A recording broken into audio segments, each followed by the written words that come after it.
Fala galera, estamos aqui no nosso nono episódio da nossa segunda temporada. E hoje o tema eu acho que vai ser um pouco polêmico, porque tá só eu e o Léo aqui, sem papas na língua. E o nosso tema de hoje vai ser osteopatia visceral entre o fígado e a fábula. Fala Léo, tudo bem?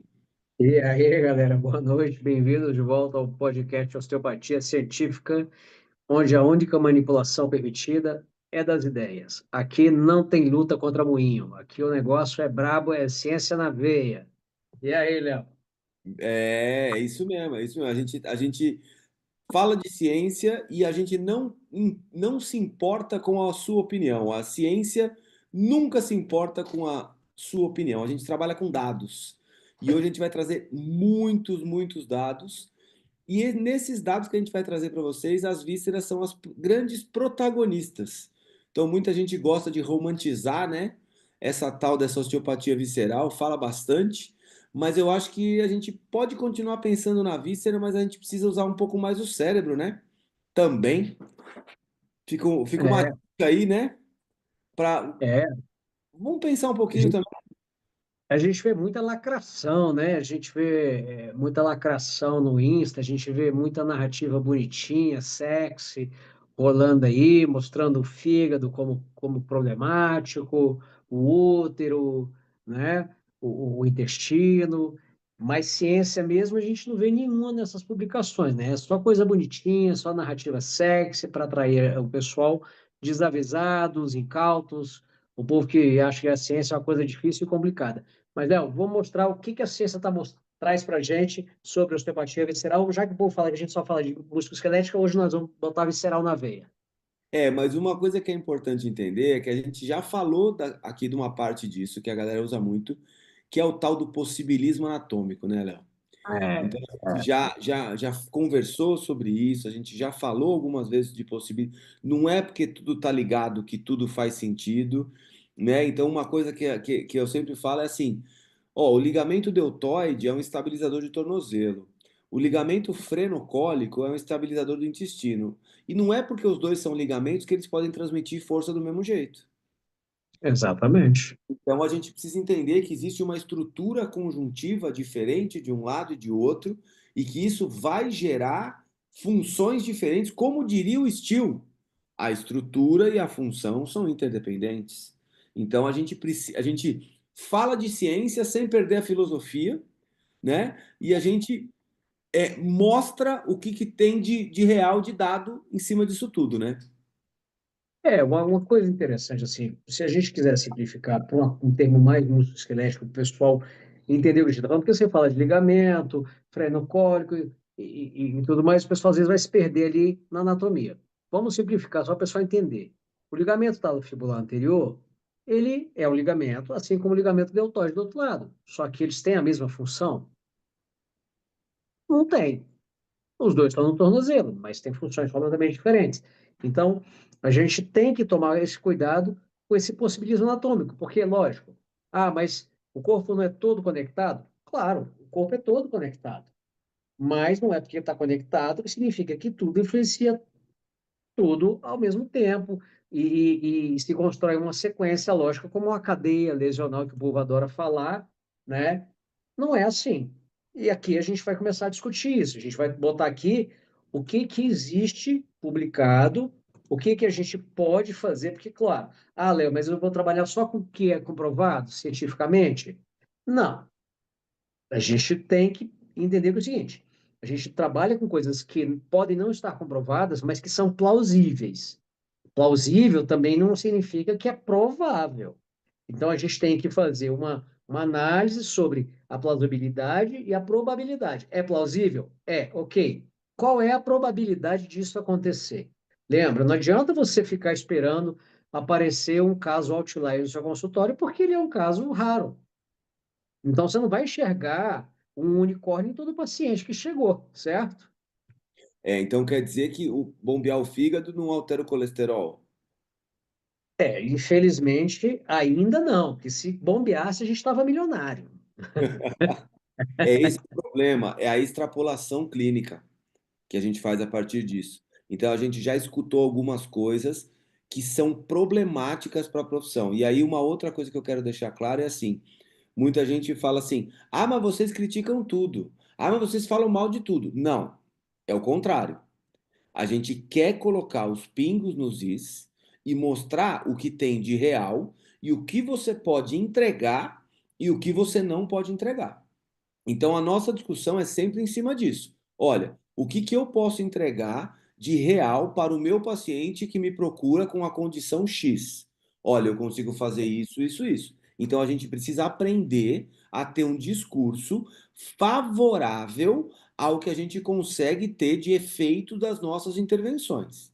E se a gente conseguir criar esse raciocínio, já é o nosso trabalho tá avançando muito bem. E é isso que a gente vai tentar fazer hoje.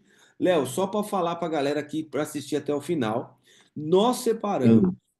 7 referências científicas de qualidade, tá? E a gente vai falar de cada uma delas para vocês aqui, lógico, de uma maneira breve, mas a gente vai falar dos pontos principais de cada uma dessas referências para vocês. E aí aquela coisa que a gente sempre fala: não acredita na gente, vai ler a referência. Então a gente vai mostrar cada uma das referências, você vai ler essa referência e vai encontrar esses pontos que a gente vai falar aqui sobre uma análise metodológica, uma análise de risco de viés, uma análise de qualidade da revista que foi publicada. Então a gente vai fazer um apanhado geral do que a gente considera relevante.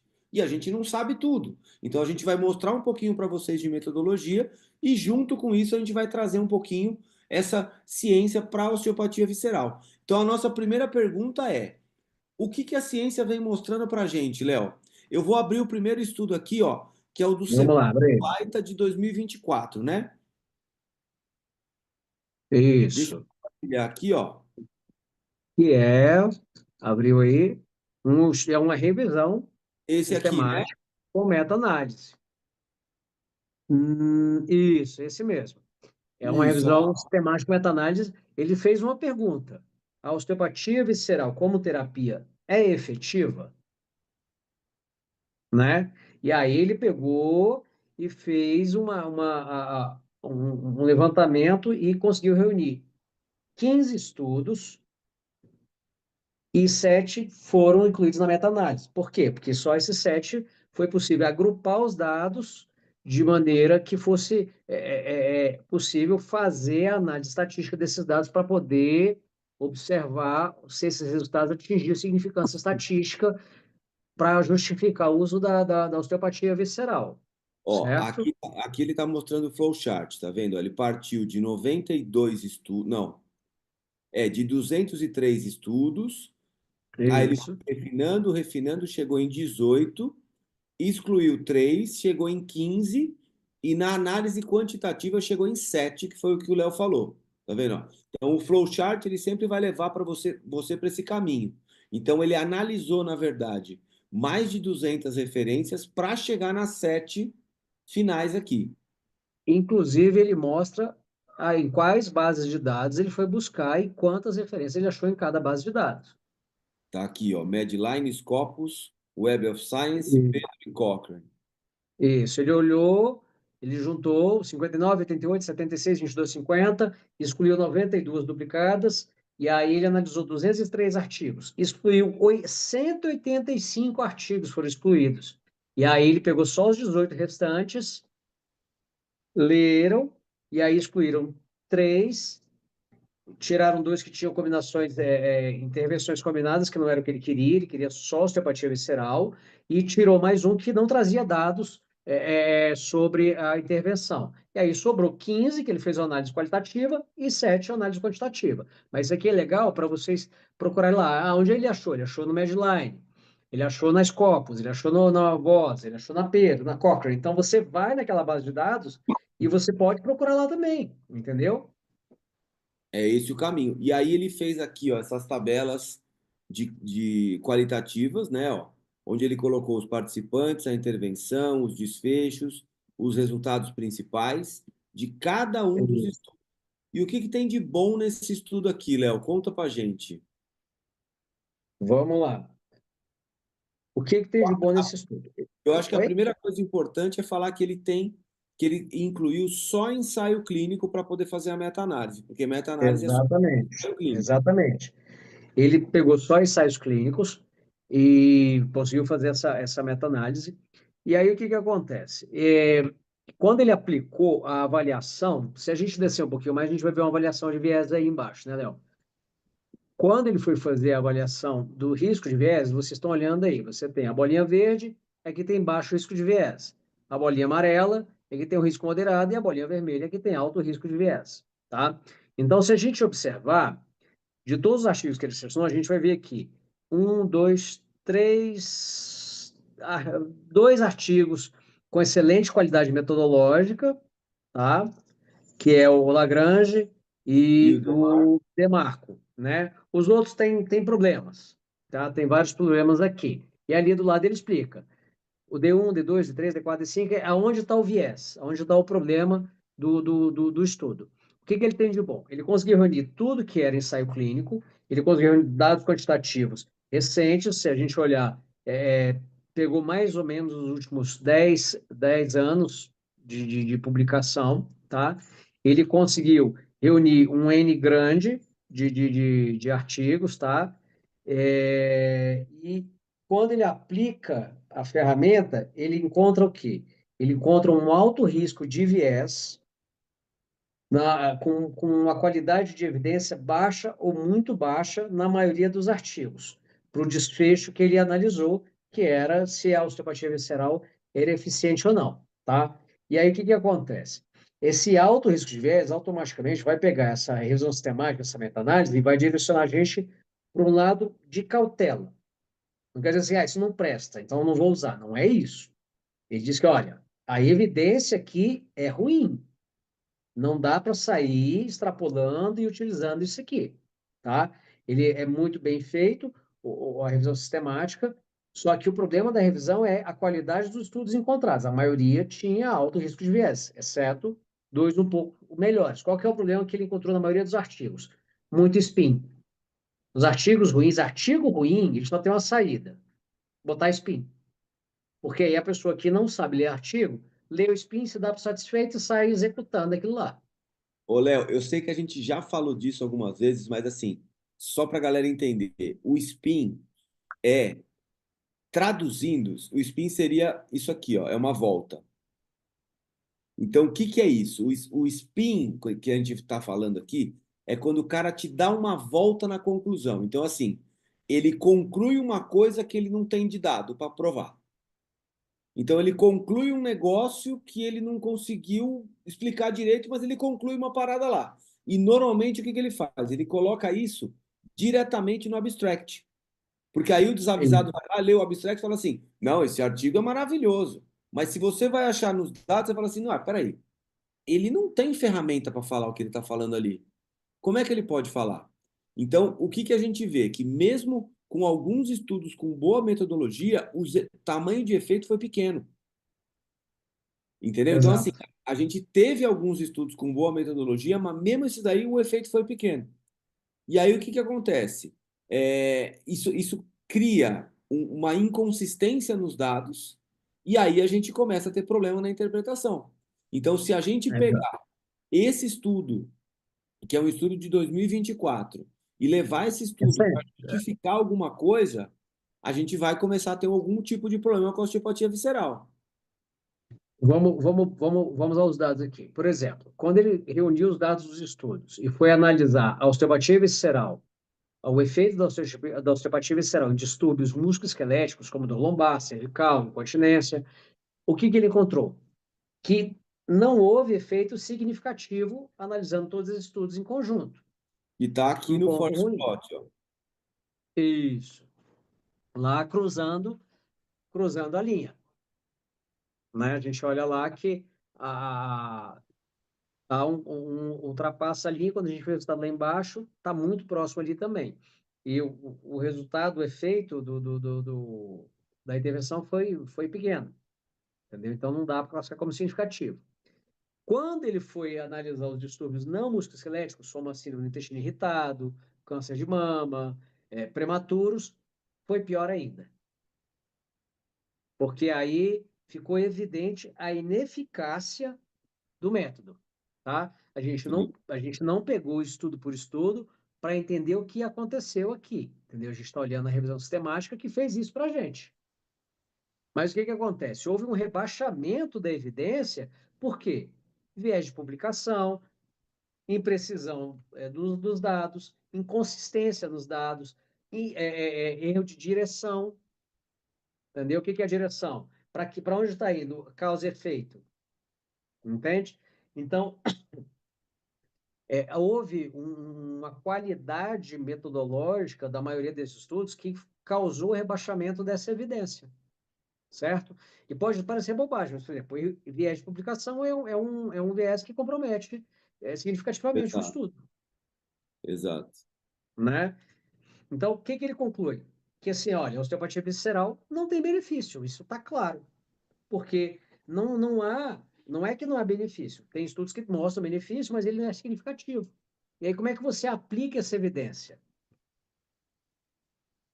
Esse que é o né? grande problema. E uma coisa que a gente pode falar é o seguinte, é que, de acordo com essa revisão de 2024, que, embora eles fizeram uma boa busca em base de dados, aplicaram ferramenta de risco de viés, o nível de evidência da maior parte das referências foi classificado como baixo ou como muito baixo. E aí o que acontece? A gente acaba tendo um estudo bem feito em termos de metodologia, dizendo que a gente não deve seguir com essa prática da osteopatia visceral. Entendeu? Então, isso que a gente precisa prestar atenção. Então, quando a gente vai, porque assim, o que eu falo muito é, a gente precisa, a ciência vai ser a nossa ferramenta de comunicação com outras profissões. Então, quando eu chegar, por exemplo, para um médico e falar assim, olha, eu queria tratar esse paciente com dor lombar com uma manipulação do fígado. Ele vai falar, mas Isso. por que você está tirando isso? Por que que você está falando isso? E aí eu tenho que apresentar dado, não opinião. E aí, se ele olhar esse tipo de estudo, nós vamos começar a ter problema, né? E Exato. por falar em fígado, a gente vai trazer um outro estudo agora que é o do Fernandes, é isso? É, o Fernandes. Qual que é esse aqui? Me fala o título dele que eu vou abrir. Espera aí, É, Fernandes. o Effectiveness. Cadê? Opa, saí aqui da página. É aqui. Effect of osteopathic visceral manipulation for individuals with functional constipation and chronic non-specific low Ah, back é o pain. do, tá. É um ensaio clínico randomizado. É o Esse do é o- Stroke Survivors. Não. Não é esse não. É o outro que fala sobre a constipação. É um estudo, um ensaio clínico de pessoas com constipação, mas que tem dor lombar. Esse foi um artigo publicado na Gait and Posture. Esse é o que eu não tenho. Agora eu acabei de descobrir. Ah, não, peraí que eu já te mandei ele aí, então. Me Tá manda aqui ele aqui que eu abro. tá aqui Mas, na área ó, aqui para você abrir. a gente faz ao vivo, viu, gente? Só para avisar. É Ah, porque o então pessoal foi não esse que deu sabe, o bolo. Olha o lá. pessoal não sabe, mas a gente tem literalmente milhares de artigos Ah, nem fala, Léo. E aí, no falando nisso, ó, computador. vamos aproveitar e fazer o jabá. E todos esses artigos que a gente usa aqui estão catalogados para os nossos alunos da comunidade Osteopatia Científica. Então, você que ainda não faz parte da comunidade Osteopatia Científica, aproveite. Por quê? Tudo que a gente traz aqui de referência no podcast, no Instagram, em todas as publicações que a gente faz, estão catalogados, pasta por pasta, lá na comunidade, para os alunos da comunidade de osteopatia científica. Então, os nossos alunos têm acesso a todo esse material sempre, entendeu? Então, você Ah, que ainda não está na comunidade, saiba que você está perdendo muita coisa. E, inclusive, a gente tem o seguinte: a gente vai começar a fazer eventos presenciais. Então, eu não sei quando você está assistindo esse podcast agora. O nosso primeiro evento presencial vai ser em julho, aqui em São Paulo, tá? Então, a gente vai ter um evento presencial que vai ser um curso prático de PBE em osteopatia, que você vai ter o final de semana praticamente todo comigo e com o Léo, para poder tirar todas as suas dúvidas e orientar sua prática clínica junto com a gente. Então, aproveite essa oportunidade que vai ter aqui em São Paulo para você ter acesso a tudo isso e entre na comunidade de osteopatia científica, que vai estar o link aqui no comentário fixado aqui, vai ter o O link que que para vai vocês. ter, o que que vai ter no nosso curso? A gente vai mostrar como é que a gente seleciona uma evidência para estudar. Então, por exemplo, vamos falar de lombar. Nós vamos mostrar como é que a gente vai nas bases de dados, buscar as evidências para dor lombar.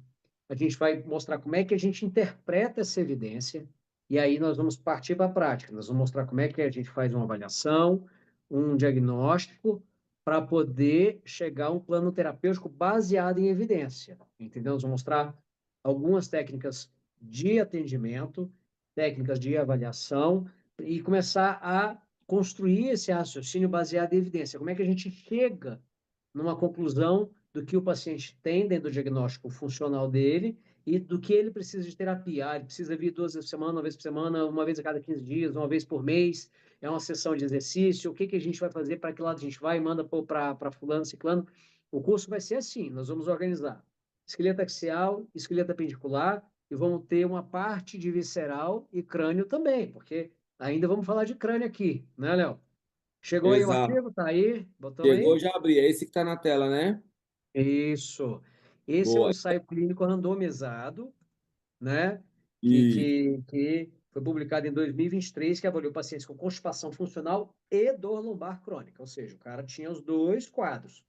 E aí, o que que ele viu? Ele viu que o grupo de manipulação visceral teve uma redução da dor e uma melhora da incapacidade, certo? sim. Só que, o que que rolou? Qual que é o defeito dele? É um estudo, Peraí, deixa eu ver um negócio. Eu estava tentando achar. um estudo unicêntrico, com amostra Exato. pequena. O N é pequeno, mas o grupo que recebeu a manipulação visceral teve redução na dor e melhora funcional, É que não isso. foi tão grande assim também, né? É, exatamente. Qual foi a mudança percentual? O que que a gente viu? O grupo para dor, o grupo de manipulação, teve em 6 semanas uma redução de 50% da dor. E em 3 meses, uma redução de 62% da dor, enquanto o Chan teve 14% de redução em 3 meses. Não tem avaliação de 6 semanas, tá? Já quando usou o questionário ODD de capacidade, que é o Wall Street Disability Index, o que que eles observaram? Que o grupo de osteopatia visceral teve uma melhora de 38% na incapacidade e o grupo Sham uma melhora de 21,9%, ok? Caracteriza como uma diferença significativa, com a diferença de 6 pontos de redução aqui no valor mínimo clinicamente significativo, tá? Mas não tem relevância clínica. Isso quer dizer o seguinte, muda. Ah, a mudança foi grande? Foi, mas não atingiu a relevância clínica significativa. Isso quer dizer o quê? Melhora, mas não melhora o suficiente. Só para a galera entender o que que é relevância clínica significativa, vamos pensar dar um exemplo simples. Escala visual analógica de dor. Então, imagine o seguinte: seu paciente chegou no seu consultório com dor lombar, que é o caso do estudo. Então, esse paciente Hum. com dor lombar, ele chegou com uma dor lombar nível 8. E aí ele foi embora do seu consultório com uma dor lombar nível 7. Ou seja, ele melhorou. Eu não posso falar que não. Só que a pergunta Isso. que eu faço é: melhorar um ponto na escala visual analógica de dor é legal para o seu paciente? É suficiente para ele falar que seu tratamento foi efetivo? Não, não é. Entende? Então, Uhum. assim, mesmo apresentando uma melhora, a gente não consegue perceber que clinicamente essa melhora é relevante. Então, e uma Isso. coisa importante de falar desse estudo é, esse estudo ele utilizou a simulação de toque como placebo. É bem interessante Exatamente. falar dessa forma, é inteligente fazer esse tipo de placebo. E a grande crítica é que não foi feito acompanhamento em longo prazo, porque eles fizeram É, só imediato. a gente pode apontar uns problemas aqui na parte de metodologia, que é o seguinte. O N não é um N pequeno por si só, porque ele avaliou 76 pessoas, 38 no grupo controle e 38 no grupo intervenção. O controle foi um chão, tá? Para mim, assim, é um N razoável. Concorda comigo, Léo? Sim, Para dor lombar e constipação é um quadro associado. Eu acho que é um quadro, um N razoável. Mas eu acho que o defeito desse trabalho ficou aonde? É na intervenção. Porque os pacientes fizeram 6 sessões, uma vez por semana, 15 minutos. Então, assim, o defeito está justamente nesse formato da intervenção. Como é que você vai criar uma expectativa terapêutica de uma sessão de 15 minutos? Entende? exato. O que que acontece aí? O cara manipula sem avaliar, Sim, entendeu? Ele vai lá e aplica uma manipulação, porque em 15 minutos não dá para você fazer uma avaliação adequada e fazer uma intervenção adequada. É impossível. Não dá. Nem o mestre dos magos consegue fazer isso, sabe, né? não conseguiria, não conseguiria. Não dá. E aí ele avaliou 6 semanas e depois 3 meses. Então, eu acho que o defeito desse estudo não é o N. Eu acho que a amostra não é uma amostra pequena. Ela pode falar assim, nossa, é muito pequena. Ela não pode não ser ideal no número dela. Mas eu acho que a maior gravidade aqui é o tipo de intervenção, a frequência e o tempo da intervenção. Aqui comprometeu muito, muito o resultado disso aqui. Então, por Sim, isso eu acho que ele não conseguiu, porque a diferença entre os grupos ficou de 6 pontos.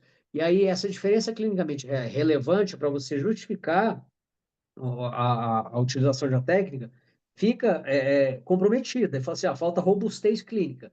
Mas falta robustez clínica porque a intervenção foi muito mal desenhada, sim. né? E aqui, ó, nesse quadro mostra a técnica que foi utilizada, que aqui está nas Isso. três em cima, e o placebo aqui Aham. embaixo. Então, É e o isso. placebo também não encostou nos mesmos lugares que a intervenção. E aí, isso aí eu considero um erro, né? E o contato não É, foi no local. a gente tem que ver aí o cegamento, como é que foi também, né? Eu não vi como é que foi o cegamento, não li aí o É, cegamento para ver se ele foi bem feito também, se teve aquele teste do cegamento, até, bom, mas cegamento também nesse tipo de técnica é muito complicado, né? sim, Então, fica difícil. Eu acho que também existe um outro problema, que é o seguinte: você pegar um paciente que tem constipação. Cara, constipação é um universo paralelo. sim. Tem 300 coisas que levam à constipação. E aí os caras também não fizeram uma classificação. Que tipo de paciente constipado é esse? Qual é a causa Exato. da constipação dele? O cara tem uma diverticulose, ele tem um intestino preguiçoso, por que que ele é constipado? Entendeu? E aí eu acho que faltou também isso, trazer um pouco mais essa questão da constipação. A Uma ideia é classificação legal. melhor, né? Oi? Uma classificação melhor, né? Eu acho que os caras tiveram uma ideia ótima, mas aí deu uma preguiça no meio do caminho e falou assim: vamos fazer essa parada rápido, porque isso aqui vai tomar tempo pra cacete se a gente for juntar um monte de gente com constipação que cria um grupo homogêneo. Porque é difícil pra cacete você fazer um grupo homogêneo de pessoas constipadas, Sim. né? E eu acho que isso também foi uma coisa legal, mas eu acho que a evidência, ela é promissora. Eu acho que vale a pena a gente investir um tempo em cima desse tipo de trabalho, não nesse formato de 15 minutos de atendimento, que isso é ridículo, tá? Mas eu acho que falta criar um padrão de avaliação mais confiável, que tenha um melhor interexaminador e intraexaminador para aumentar essa confiabilidade e a gente conseguir estabelecer critérios diagnósticos que homogeneizem melhor essa população para a gente poder ter a manipulação. A gente não precisa determinar a manipulação, até porque isso não é pragmático, né? Não é o real do dia a dia. É Mas exato. é um bom estudo. É um bom estudo, né? Mas a Interessante, gente também tem que pensar o seguinte: será que só fazer um carinhozinho na barriga já não foi suficiente para melhorar? Será que não era aquela magia do bebê com cólica? Né? Aquela é boa. Aquela O magia. Renan Será, sabe, o Renan será que não, sabe. será que não foi um efeito Funchicória? Oh, essa fuxicória é boa. Essa é boa, essa é boa. E você sabe, eu lembro que uma vez eu fui usar a Fujiquara na minha filha, e aí eu fui ler a Ah, carta, estava escrito assim: este medicamento está em vias de comprovação científica. Falei, ah, tá bom, vamos, tô aguardando, tô aguardando. O bagulho deve ter pelo menos, minha mãe falou que usou em mim. Então você imagina, eu tenho 46 anos, então você imagina quanto tempo isso aí deve estar sendo estudado já. o fuxicória é funcho, né? Que é erva doce. Exato, é isso. É um calmante natural, ué. Bora seguir, bora seguir. É, no, é o Vamos lá. máximo. Ó, agora, Vamos então, voltar um pouquinho, vamos. agora é o estudo de 2018 do Guilhot, é isso? Isso. O Deixa eu abrir ele aqui então. Já achei que ele que aqui. ele falou aí, que o Guilherme? Espera aí. É esse aqui, certo? Vamos lá, deixa eu abrir minha tabelinha aqui. Guilherme. Espera aí que eu preciso achar ele aqui. Guilherme, ele fala da confiabilidade do diagnóstico e eficácia clínica da osteopatia visceral numa revisão sistemática. Tá aí bonitinha na nossa frente. Publicado em 2018 na BMC Complementary Alternative Medicine, né? Uma revisão boa, tá? Registrado na Próspero, que usou a Quarel para sua confiabilidade, usou a ferramenta Hobby da Cochrane e usando a ferramenta da Amistar 2, que avalia revisões sistemáticas, infelizmente ele foi um artigo classificado como fraco. Por quê? Esse. Mais uma vez, qualidade dos estudos da revisão sistemática, Baixa né? qualidade. Baixa confiabilidade diagnóstica, baixa confiabilidade intra e interexaminador, alto risco de viés, por falta de cegamento, por falta de randomização adequada. Então, assim, de novo, a revisão está certinha, está boa, mas a evidência é ruim pela qualidade dos estudos. Você tem aí o flowchart dele aí? Espera aí. E o que acontece que eu acho muito interessante é que às vezes a gente culpa a revisão, né? Ah, mas essa revisão não é boa. Não, os estudos que estão aí dentro não são bons. Por isso que o Exatamente, resultado não é bom. Olha lá, ó. exatamente. Ah, olha lá. Ó, ele pesquisou na Cochrane, no International Journal of Orthopedic Medicine, no JAWA, no Medline, no Osteomed, no Google Escolar, esse ORW que eu não sei qual é, o AOF que eu também não sei qual é. Ele juntou 455 artigos. É Aí, muita coisa. na primeira lida, ele excluiu 441. Olha o problema. Para você ver, né? O cara Porque junta já 455 e tira 441, porque não atenderam os critérios de inclusão. os critérios mínimos, porque é a primeira É, passagem que ele faz. Aí ele chegou em 14, nesses 14 ainda excluiu 5, 3 porque ele está, não não falava está de osteopatia falando visceral. de osteopatia visceral. O outro também estava além da osteopatia visceral e um estava duplicado. Chegaram em É, 9. Nesses 9, dois estavam inacessíveis, provavelmente por causa de idioma, porque tem uma galera que publica em alemão e acha que o mundo fala alemão. é, E aí eles chegaram em 8 no final e um porque eles encontraram três de estratégia complementar. Desses três, isso, eles escolheram dois porque eram duplicados. Aí e sobrou. Aí tinha nove, ele tirou dois porque estavam inacessíveis, sete. Aí ele achou três por uma estratégia complementar de pesquisa. Desses três, ele excluiu dois, aí sobrou um que ele juntou com aqueles sete e analisou só oito. Então você para e exato. pensa, o cara só conseguiu juntar oito estudos, Que aí ele né? montou a tabelinha aqui que a gente gosta de ver, olha lá, ó. Com todos os Isso. dados, os autores, os sujeitos, O que o fizeram, os número de resultados. a expertise, a confiabilidade, tal, tal, tal. E o que que acontece aqui, que é o problema desse estudo, é o seguinte, ó.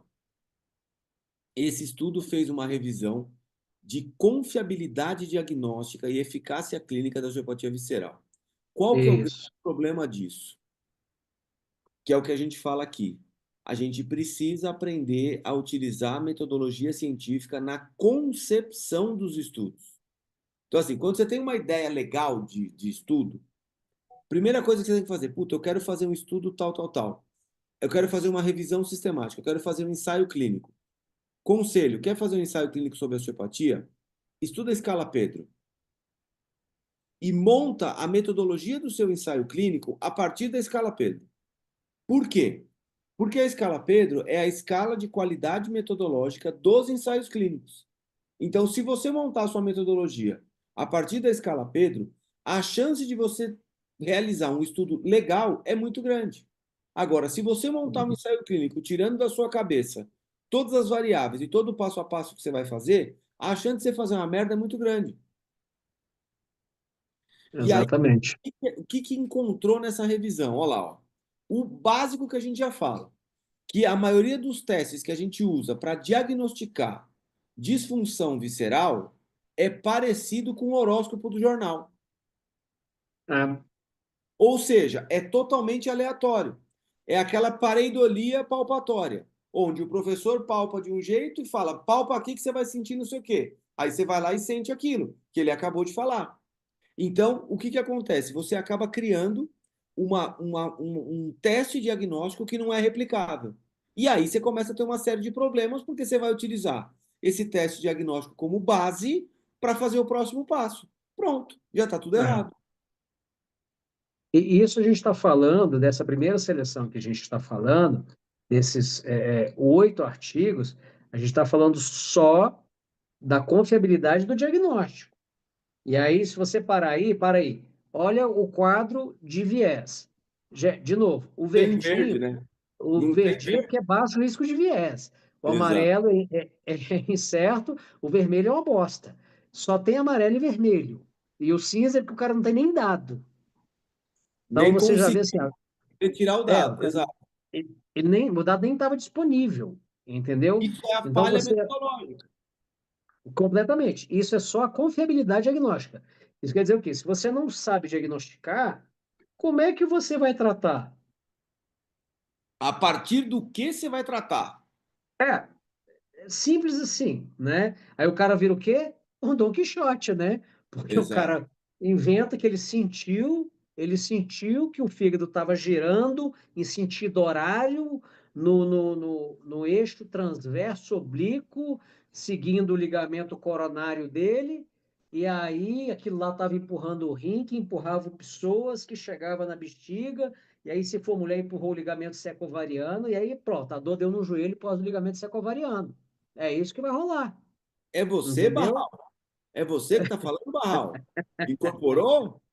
É, moleque. Agora, o pessoal entende o seguinte: fazer diagnóstico e planejar um tratamento exige plausibilidade científica. Você pelo menos tem que dizer, cara, isso aqui faz sentido fisiológico e está Sim. provado. Encontrar o sentido. Agora, é provável que isso esteja acontecendo com o meu paciente? Não. Mas vamos seguir. Isso era só a confiabilidade. Aí, continua descendo aí. O cara vai falar, ele vai fazer uma outra pesquisa para falar só da eficácia clínica das técnicas e as estratégias terapêuticas usadas na osteopatia visceral. Aqui, Aí ó.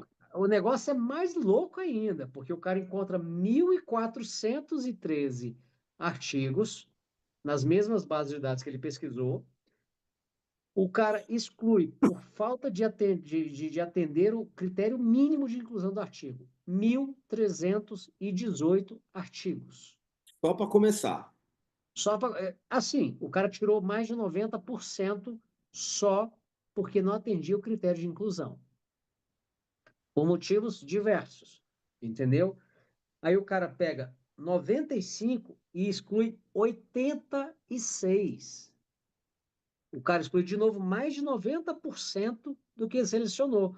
Por quê? Não falava de osteopatia, não tinha como fazer comparação, não tinha estudo comparativo, duplicado, fora do assunto, sem resumo. Tinha artigo sem resumo. Deve ser muito velho. É, artigos inacessíveis, artigos feitos com sujeitos saudáveis, revisão de literatura sem análise, sem meta-análise, sem análise estatística. E aí, o que sobrou? Sobraram 9. Dos 9 que eles leram o texto inteiro, falaram, vamos ler esses 9 aqui para ver o que dá para aproveitar aqui dessa bagaça. Excluíram 3. Sobraram 6. Aí eles usaram a estratégia complementar de pesquisa e acharam mais 4. Dos 4 que eles acharam, eles excluíram os 4. Exato. Ou seja, sobraram 6 artigos para falar da eficácia da osteopatia visceral e a estratégia de uso da osteopatia visceral. Peraí, só E para aí, meu reforçar, amigo, seis a coisa é artigos, feia. só para reforçar, 6 artigos de mil Seis. quatrocentos e treze, certo? 6. Então É. chegaram em 6, em meia dúzia de 1413. E aí, aonde a É. gente vai parar? Aqui está a tabela desses estudos aqui, ó, desses 6, Aham. tá? E aí a gente chega aqui, ó lá, ó. De novo, olha a tristeza. Se a gente pegar os 6 artigos analisados, a gente vai achar dois com um pouquinho melhor com menos risco de viés um pouco, que é esse Panagopoulos e o Hayden, que são os Esse, dois do meio. Que se você olhar, eles têm baixo risco de viés na randomização, na alocação, na no relato dos dados, no relato dos dados, né? Na verdade, o yes. Panagopoulos, eles não conseguiram encontrar isso. É, Na seleção da informação dos dados e outras fontes de viés. O resto, ele não conseguiu encontrar. O único viés ruim aqui, alto dele aqui, é o cegamento dos participantes, das pessoas envolvidas. O Hayden também tem um cegamento, um alto risco de viés no cegamento. Eles não sabem, não conseguiram avaliar outros riscos de viés e a avaliação geral do viés. Mas são os dois melhorzinhos aqui que eles conseguem extrair algum dado que valha a pena falar. E aí, o que eles encontraram? Vamos lá, vou falar para vocês aqui. O Panagopoulos, ele não encontrou diferença significativa para dor lombar com 6 semanas, usando a osteopatia visceral. E a única melhora que ele observou foi a partir de 12 meses, mas aí num desfecho secundário que ele nem especificou, entendeu? Ele juntou, tá, o que deu bom aqui? Isso aqui foi o que deu tá. bom depois de um ano. Então é isso aqui, beleza, ó, deu bom aqui, Ou entendeu? seja, ele Qual o nome pegou, disso? o famoso spin que a gente explicou antes. Ele pegou um desfecho secundário, transformou em principal, em primário e falou: é isso, vamos embora. Deu bom, deu bom. Isso. E o Hayden, ele fez um estudo com neonatos, mas tinha um problema, ele não teve grupo controle. Ou Sem seja, comparação. não tinha o que comparar. E aí,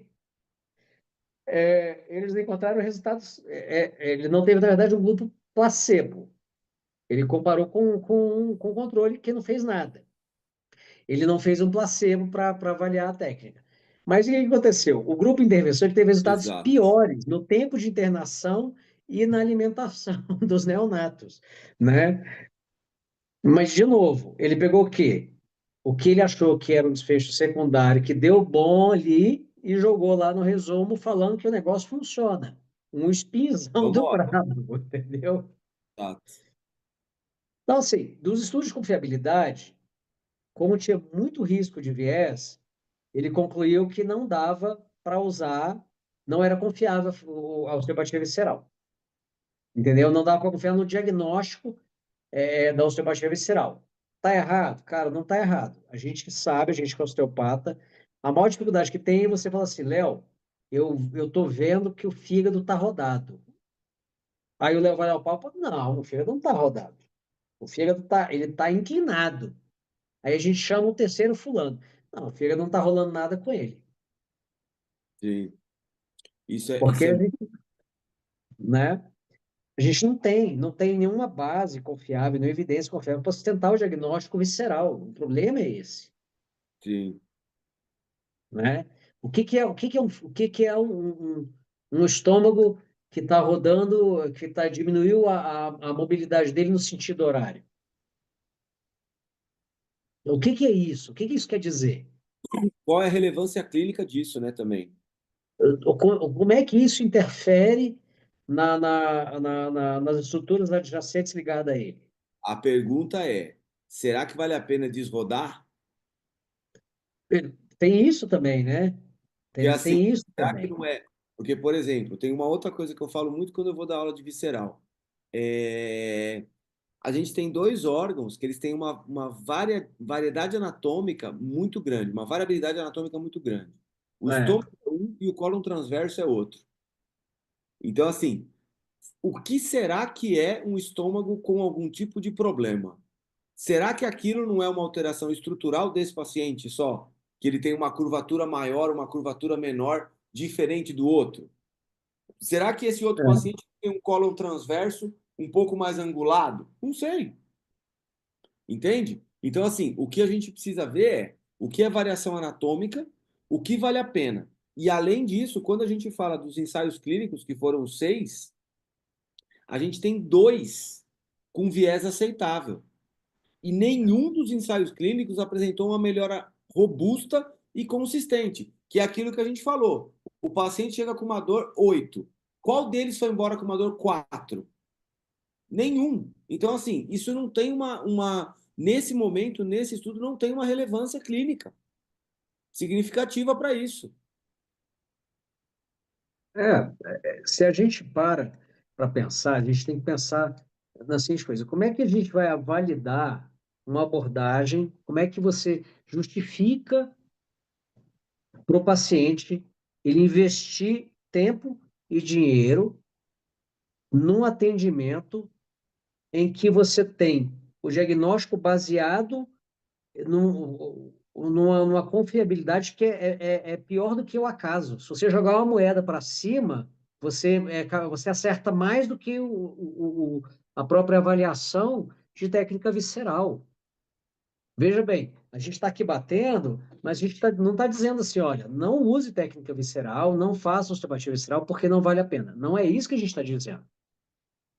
A gente está dizendo o seguinte: antes de você sair dizendo para o seu paciente que a dor do joelho dele é o intestino, é o ovário, é o útero, que a dor do ombro é o fígado, para primeiro e pensa o seguinte: a primeira coisa, como é que eu sei que meu paciente tem um problema de fígado? Como é que eu sei que meu paciente tem um problema de intestino, de útero, de ovário? Isso é conhecimento de patologia. Quais são os sinais, os sintomas de um paciente que tem uma doença hepática, renal, intestinal?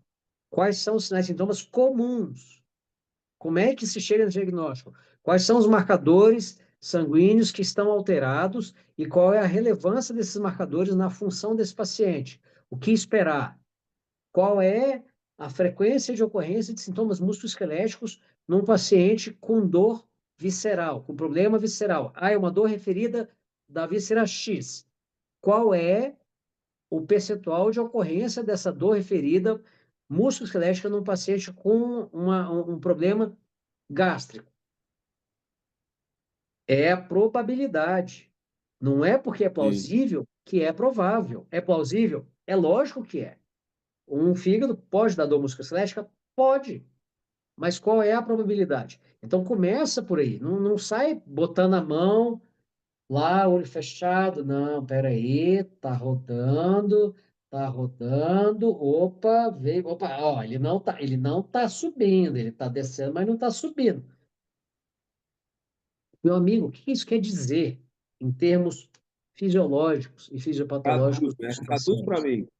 mim. É, entendeu?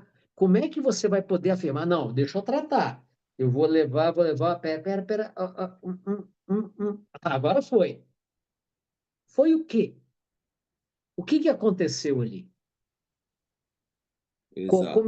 Que efeito que aquilo ali vai gerar? Não, mas é a fáscia. É a fáscia que ela está conectada. Calma, né? É, calma, calma, calma. Ô, Léo, a gente tem mais um estudo que é daquele do Ceballos O Leiter de novo. Ceballos também. Ó, Ah, é isso aqui, né? Deixa eu colocar ele aqui. Que aí o que acontece? Ele mudou um pouco da pergunta que eu achei interessante. Ele já colocou sim. específico de dor lombar e falou de dor e de incapacidade e tal. Será que mudou alguma coisa? Vamos ver aqui, peraí. É esse É, aqui, né? Que tá na o tela aí. estudo dele foi uma revisão sistemática, com meta-análises também, né? E, Ele usou o Prisma, a escala Pedro, a escala Robb, da Cochrane, e a escala Grade para poder avaliar os estudos que ele selecionou, ok? Quando a gente aplica a ferramenta Amistar 2 nessa revisão sistemática, a gente já encontra um score moderado, isso quer dizer, ela já tem uma qualidade melhor. Olha que interessante, porque o artigo dele que a gente tem de 2024 já é ruim pela Amistar. O de 2022 é melhor, né? Só que sim, aí o que que acontece? A gente viu o quê? Tá aí o estudo aí que o Léo abriu. Infelizmente, mais uma vez, os estudos incluídos na análise têm alto risco de viés. Quantos estudos ele analisou, Léo? aqui ele chegou em 5. Ele começou Cinco. em 1698. Que Na loucura. primeira paulada tirou 800. Na segunda tirou mais 800. E aí ele chegou em 8. Desses 8, 4 não tinham técnicas viscerais. E aí ele colocou 5. E aí ele chegou 5 porque ele incluiu um naquela referência externa. E aí ele tem os Certo. estudos aqui, ó. E aí tem o problema ó lá. Tem o Panagopoulos de novo, que já estava na outra revisão. É o E mesmo esse, artigo, né? e esse estudo do Tosi aqui, que é o que fala de manipulação visceral em, se eu não me engano, dor lombar com a mobilidade do rim. Sim, Esse o Paulo Tosi, é. do Tosi aqui. Entendeu? Que é um outro estudo que é bem duvidoso, porque ele fala que melhorou a mobilidade do rim, mas não fala como, né? É, e olha que interessante. Se a gente vai lá naquele quadrinho famoso do risco de viés, né? O Panagopoulos, ele tá lá, né? É, com o menor risco de viés, Olha, né? olha o viés do Tosi, olha. É, altíssimo. O Lobasto, então, nem se fala, né? O Lobasto podia jogar fora esse artigo dele. Colocou para falar que tava, né? É, se você olhar, é o Panagopoulos, que a gente já viu que não é um bom trabalho também, lá na outra revisão. E aí tem esse Tamer também, que está um pouquinho menos ruim, e Exato. o Virialta Santos, também que está menos ruim. Agora, o Tosi também está péssimo. Se for olhar aqui, o Lobasso joga no lixo, o Tosi está horrível, e aí os outros são mais ou menos, né? Agora, quando a gente olha, praticamente não, todos eles têm um risco de cegamento alto, né? O risco de viés é alto pelo cegamento, né? A gente observa aí essa questão, né? O outro problema foi a randomização. O outro problema que foi encontrado é o seguinte: os trabalhos todos tinham amostras pequenas, com um problema de inconsistência nos protocolos, ou seja, os protocolos eram muito descasados e as técnicas utilizadas também não eram bem descritas, eram coisas com baixa confiabilidade, é muito complicado. E aí, quando ele aplicou o grade nessas evidências, desses 5 artigos, como é que foi a classificação? Muito baixa, né? Lá para baixo.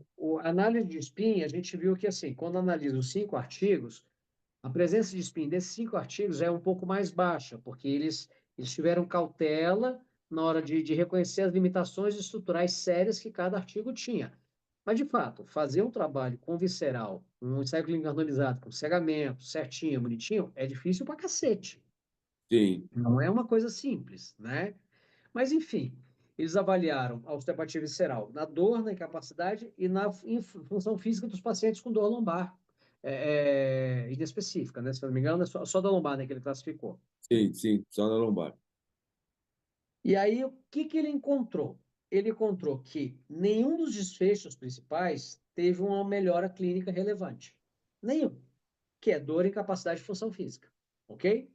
A dor foi o que movimentou mais, mas não foi significativo. Por quê? porque atravessou a linha do zero. O intervalo de Tá, confiança foi de -1 até 0,03, né? Os outros também, né? E aí, todas as diferenças encontradas também ficaram atrás, ficaram abaixo da mudança mínima clinicamente importante. Ou seja, não mudou o suficiente para justificar o uso, tá? E aí, o que que acontece? Teve estudo que encontrou uma mudança de 0,5 na dor. 0,5 de dor não é nada, exato. entendeu? Ou Se o seu seja, paciente chegar com uma dor 8 e for embora com uma dor 7,5, 7,5. o que Ele que vai isso ficar quer dizer? feliz em pagar o seu valor para reduzir 0,5% de meio ponto de dor. Exato. Se isso for perceptível para ele, né? Porque às vezes isso aí praticamente não é perceptível. Aí eu te pergunto, Léo, a gente que fez formação há muito tempo, a gente tinha, naquela época, uma coisa muito forte dos dinossauros ensinando, a coisa ainda era muito tradicionalista e tudo mais. Mas se a gente pega nos últimos 5 anos, o que que explica essa adoção maciça de técnicas viscerais que não mostram até hoje uma confiabilidade diagnóstica e uma eficácia terapêutica com significativo? Por que que o ensino não muda? Você que é professor há tanto tempo. Cara, eu acho de verdade que isso aí é uma romantização. Porque o que que acontece? Os alunos aprendem isso, teoricamente, depois de aprender toda a parte estrutural. Então, eles entendem isso como um upgrade. Então, eles falam assim: não, agora, com a parte visceral, eu consigo tratar uma lombalgia que vem do útero. Ah, agora eu consigo tratar uma dor no ombro que vem do fígado. E, na verdade, o que eles estão fazendo é o que a gente está falando de Dom Quixote. Eles estão criando um inimigo para tentar falar que funciona para alguma coisa. Então, o que acontece? Por exemplo, é aquela história que a gente falou da dor no quadril. Pô, a da dor no joelho. Pensa o seguinte: um paciente com uma dor anterior no joelho, ele pode ter um desequilíbrio visceral? Pode. Mas o que Claro. acontece? Essa condição de dor anterior no joelho, ela responde muito bem quando você tira a carga. Então, se esse paciente parar de fazer algumas atividades, como subir escada, descer escada, não sei o que, não sei o que, não sei o que, ele vai melhorar da dor no joelho, não porque você manipulou o fígado, ou o útero, ou o intestino dele, mas porque ele simplesmente utilizou menos. Então, é muito responsivo à diminuição de carga. E além do que, qual que é uma outra coisa que me incomoda? A maior parte das vezes, dentro de sala de aula de osteopatia, até hoje, quando eu falo uma curso natural de uma condição, a sensação que eu tenho é que eu estou falando grego. É Então, quando muito você fala louco assim, isso, né? olha, meu paciente tem uma dor cervical, uma cervicobraquialgia. Nessa cervicobraquialgia, o curso natural é de mais ou menos 8 a 12 semanas. A pessoa fica assim, como? O Ué, que isso quer dizer? não, e aí nem isso. É assim, mas como que eu vou usar isso? Você vai usar isso vai ser o primeiro fator, talvez, para você estabelecer um prognóstico. É, E quanto é. tempo você trata um paciente com ciática? 2 anos? Porra! Vai fazer igual a pessoa virou para mim assim, depois de 10 semanas tratando a lombalgia. Ela, nossa, agora eu estou ótima, não sinto mais nada. Depois de 10 semanas, meu amigo, tem que estar boa mesmo. É lógico. É lógico. Olha só que interessante. Eu estava olhando aquela primeira revisão que a gente falou do Ceballos, e, cara, ficou um cheirinho de replay quando olha assim, de 2022, é de 2024, porque Sim, tem praticamente todas as referências que ele usou antes. Mas eu exatamente. queria, mas eu achei muito interessante, porque nessa revisão de 2024 deles, ele tem dois artigos que o risco de viés é muito baixo. Eu até estou abrindo eles aqui para a gente dar uma olhada para entender se foram tão bons assim. Agora eu fui olhar aquele artigo do Lobasso que a gente viu que o risco de viés era um negócio colossal. E aí eu olhando aqui, o estudo dele foi sobre rim. Eu acho que Ah, é aí que está o problema. Era um tratamento manual para mobilidade renal e sintomas renais em mulheres com dor lombar não específica e infecção urinária. Cara, o cara falou assim: eu quero entrar num buraco sem fundo em que nada faz sentido. Então, eu vou pegar dor lombar com problema e renal e aí, infecção urinária. quando ele estabeleceu esses critérios, ele selecionou 4 pacientes. É, porque foi só o que ele achou. Para juntar tudo isso aí num paciente só, pelo amor de Deus, deve ter quantos pacientes? 4, 5. É, Ah, exatamente. Mas como assim, meu amigo? É por isso que eu. Aí você vê também, entra um outro problema. A intenção do cara é boa, mas a viabilidade do estudo, sim. né? Você pode falar isso aí melhor do que eu, né? Que tem isso também. Não adianta você ter uma ideia boa. E a viabilidade do estudo? Exato. E assim, e a outra coisa é a relevância clínica. Quer ver, ó? Tem um estudo que a Ah. gente separou para vocês aqui, ó, que é o estudo do pessoal do Hugo e do Rodolfo, que é da constipação em pacientes com acidente vascular. Quer ver, ó? Uhum. Olha que estudo. Esse estudo aqui eu acho bem interessante porque ele foi muito bem feito. Então, assim, ó, você que está assistindo esse episódio, se você quiser copiar a metodologia, pega desse. Esse aqui é o estudo que vai te ensinar metodologia para fazer um ensaio clínico. Então, olha lá, ó, mobilização visceral em pacientes e funcional e constipação funcional em pacientes com pós-acidente vascular, tá? É um ensaio clínico randomizado, duplo cego e controlado. Olha que interessante aqui, ó. Eles tiveram, eu não lembro quantos pacientes que eles fizeram. Cadê? Ó, pacientes de homens e mulheres de 40 a 70 anos, tal, deixa eu ver. 15 pacientes, que aí o grupo é pequeno, mas porque esse trabalho foi feito num hospital, né? Então eles tinham 15 pacientes, eles tinham Hum. pacientes de grupo controle também. Aqui a técnica que eles utilizaram de mobilização do cólon sigmoide. E olha aqui o que foi interessante é que os pacientes melhoraram bastante da constipação, quer ver, ó? Nessa tabela aqui, ó. Aqui, ó.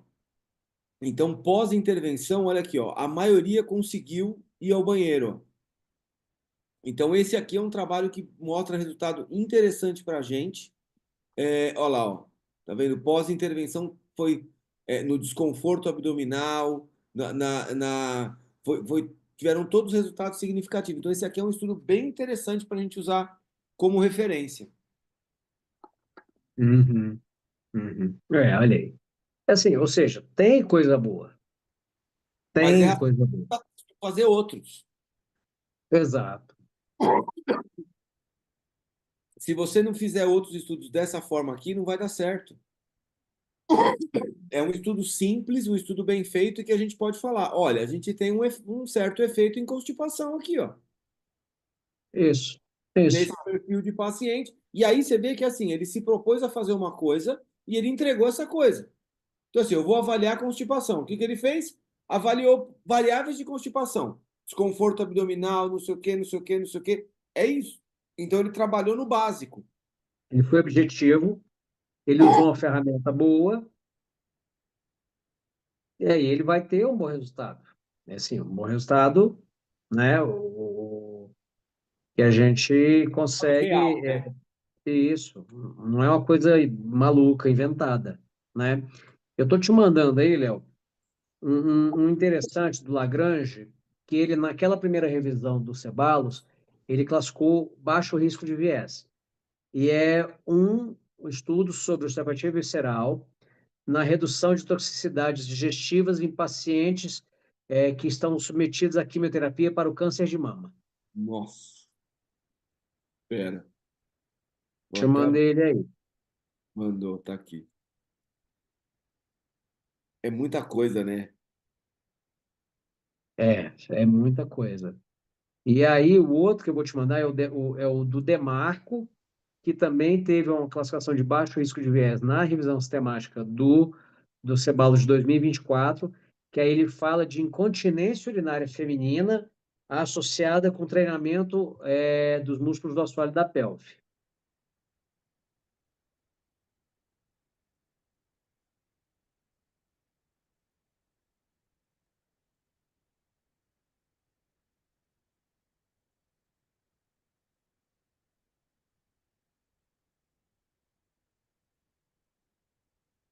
Aí, deixa eu ver.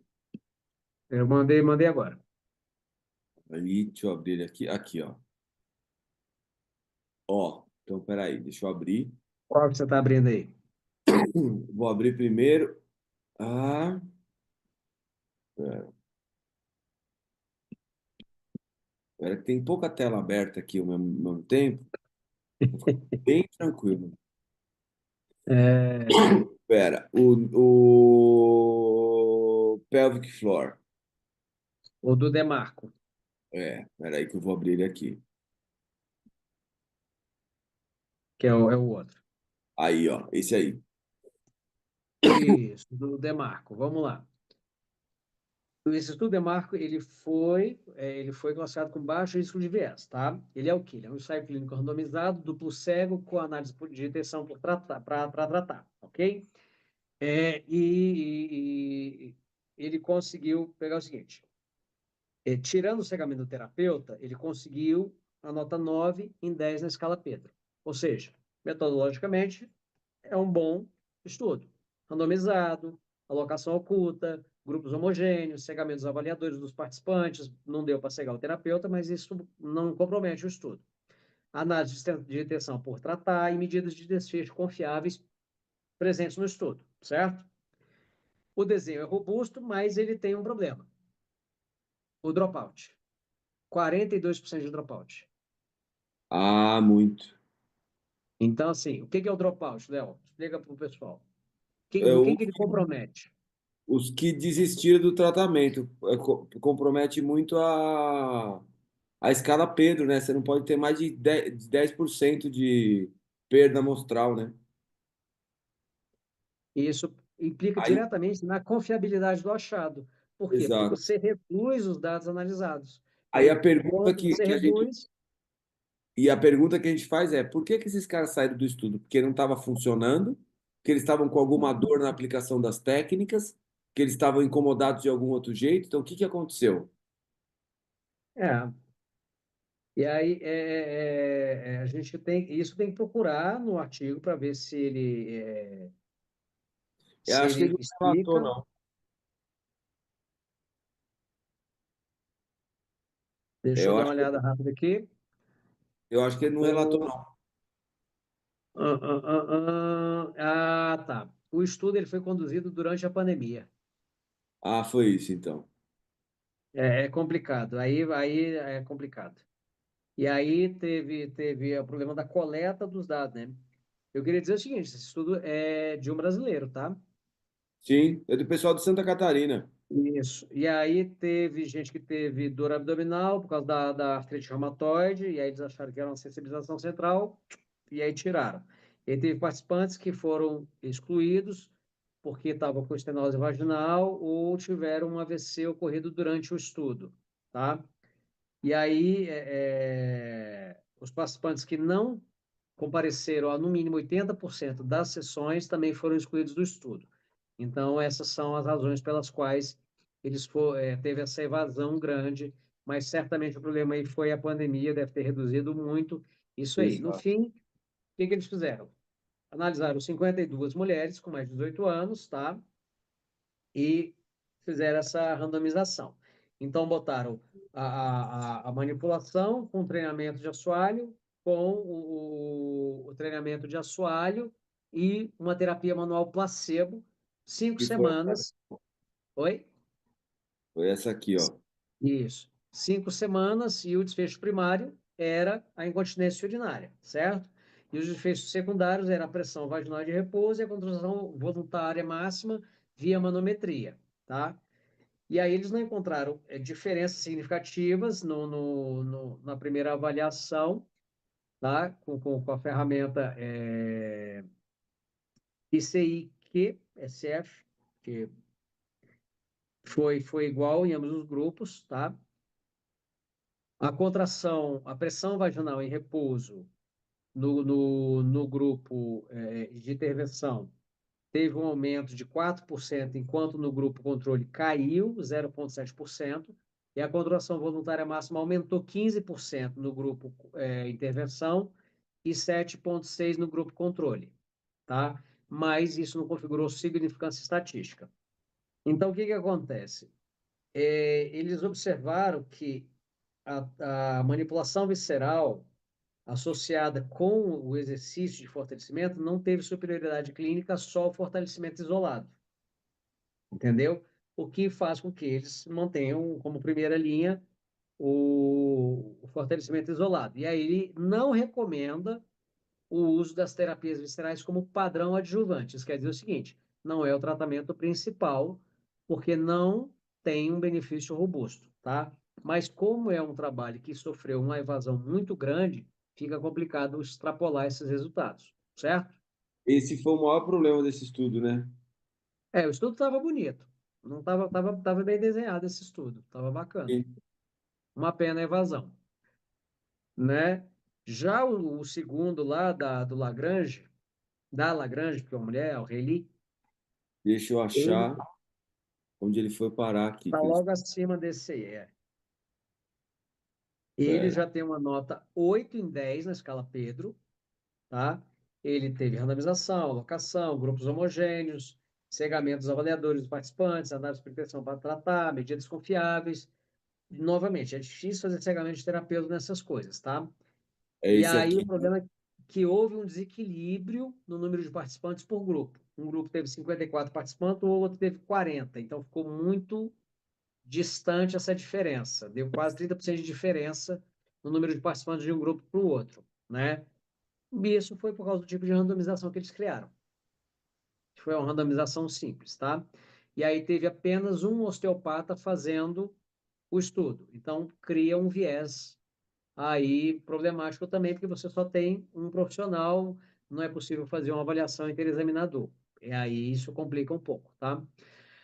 Os critérios de inclusão e exclusão foram muito rigorosos e isso limita a generalização do estudo, acaba direcionando para um grupo muito específico de pacientes, mas aí eu nem acho que seja um problema, porque ele está tratando de pessoas em quimioterapia para câncer de mama, tá? Era E aí qual que específico. exato. E aí qual que é o problema? O problema é que ele bota o spinzão, porque o desfecho primário era náusea e vômito. E não teve resultado, não teve diferença nenhuma, entendeu? Mas a qualidade de vida para constipação e diarreia melhorou. Pronto. Já encontramos alguma coisa. Então, assim, por que que eu fui buscar esses dois estudos? Porque quando a gente vai olhar a revisão sistemática lá da análise de risco de viés, a análise de risco de viés desses estudos, ela falha. Exato. Ela E aí falha. entrega, né? Aí entrega o que a gente fala, né? Exatamente. Exatamente. Vira um problema. Vira um problema, né? Mas vamos tocar, vamos evoluir nosso assunto aqui, né? Porque a gente trouxe alguns artigos para a gente mostrar que a situação da osteopatia visceral não está fácil. Não tá. Não está fácil. Por quê? Porque a gente tem pontos cegos que são críticos no desenvolvimento da osteopatia visceral. Vamos falar deles? Vamos fazer um checklist. Isso. Pontos cegos. Beleza? Então, ó, vou Vamos lá. começar falando uma coisa que a gente já comentou aqui, mas a gente vai explicar um pouquinho melhor. Primeira coisa que a gente percebeu em todos esses estudos que a gente analisou aqui foi uma falta de padronização. Então é aquele negócio, cada um faz do seu jeito, cada um tem a sua escola, cada um ensina de uma forma. E aí o que acontece? É aquele negócio assim, é como se eu fosse ensinar o Léo a fazer uma receita. Eu falo assim, Léo, nós vamos fazer um bolo. Então você põe um pouco de farinha e um pouco de óleo. Aí ele fala assim, mas o que que é um pouco? É uma xícara, duas xícaras, três xícaras? Esse bolo não vai sair igual. O bolo que eu fiz na minha casa não sai igual que ele fez na casa dele. Então, assim, quando a gente fala de padronização, é uma receita. Então, assim, qual é a receita? A receita é: você vai colocar 2 xícaras de farinha, 1 xícara de açúcar, 1 xícara de óleo. É isso. Então, o que acontece? A gente não padroniza o que a gente está fazendo. Qual que é o problema? Cada um faz do seu jeito, cada um faz da sua forma, e quando a gente vai ensinar, a gente não sabe o que fazer. Isso acaba não sendo replicável. E aí nós começamos a ter problema. Isso cria um problema que é a baixa confiabilidade, Exato. Que a gente viu tanto aqui. entre duas pessoas ou o próprio indivíduo, ele com ele mesmo. Ele faz uma vez, ele encontra uma coisa, ele repete, ele encontra outra, ele repete, ele encontra outra, ele repete, ele encontra outra. E aí ele não consegue, porque se você tem uma conduta padronizada, essa diferença de uma pessoa, de um indivíduo para o outro, executando a mesma técnica, o mesmo exame, essa variação diminui. Então, aumenta a confiabilidade. E o mais grave é quando essa confiabilidade é baixa do indivíduo com ele mesmo. Então, ele executa uma vez e ele encontra um resultado. Ele executa a segunda e ele encontra outro resultado. Então, você vê, a coisa é tão ruim que ele não concorda com ele mesmo, Exato. né? Então, você tem Eu acho que falta de todo mundo já padronização. passou isso. Oi? Não, acho que todo mundo já passou isso numa aula de osteopatia. Ah, sou louco. E como? E como? No crânio, então, é uma maravilha. Exato. Calma, E não a, dá spoiler. a falta de padronização é um ponto gravíssimo, importante, porque, primeiro, ela já gera baixa confiabilidade. Pronto. Aí depois vem o quê? Mecanismos obscuros. O que isso quer dizer? Cara, me explica o que você está fazendo. O que está acontecendo com essa mão parada aí? Ah, não, eu estou torcendo aqui assim, ó, a válvula iliocecal para poder liberar o trânsito do intestino delgado pro grosso. Meu, me explica o seguinte: como é que você está mexendo na tensão da válvula iliocecal, torcendo esse abdômen desse jeito? Me explica, como é que é esse mecanismo? Como é que está acontecendo aí? Qual que é a profundidade anatômica da estrutura que você está palpando? Então, assim, eu estou fazendo uma técnica de Jones no esfíncter de Oddi. Você fala, quem me garante na sua palpação que você está tocando o esfíncter de Oddi? Primeira coisa, você está tocando o que você está falando? É. A Dois, segunda coisa, quem me garante que essa sua técnica vai fazer alguma coisa lá? ainda mais o que você está dizendo que ela está fazendo. Exato. Então, E aí esse fica aquela história assim, ó, obscurantismo. aquela frase que eu acho sensacional. Não, você tem que colocar a mão e deixar a tensão facial. Deixa Segue que a você, atenção. isso, você vai perceber a tensão facial. Meu, desculpa. Não tem plausibilidade biológica nesse negócio. Bota a mão e segue o flow. Pronto, já virou Chapada dos Veadeiros, entendeu? Estamos em São Tomé das Letras e estamos lá. Mas a gente só queria fazer uma coisa replicável.